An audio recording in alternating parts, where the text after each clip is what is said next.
हरे कृष्ण बंधुरा राधे राधे। तो आज आमी बोलबो जगन्नाथ देवेर स्नान यात्रा उपलक्षे किछु बा जगन्नाथके स्नान यात्रा कि केन करा हय।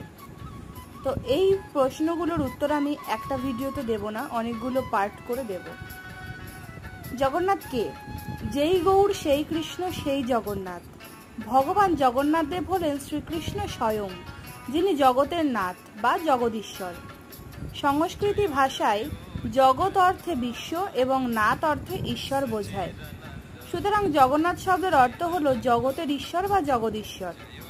স্কন্দ পুরাণে রথযাত্রার মহিমা বর্ণনা করে বলা হয়েছে, যিনি গুন্ডিচা মন্দিরে অর্থাৎ জগন্নাথের মাসির বাড়ি ভগবানের শ্রীবিগ্রহকে দর্শন করার সৌভাগ্য অর্জন করে তিনি সহস্র অশ্বমেধ যজ্ঞের ফল লাভ করেন।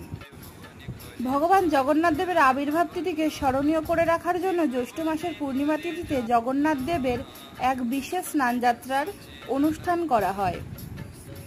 এটি হচ্ছে ভগবানের স্নানযাত্রা অনুষ্ঠান। রাধে রাধে।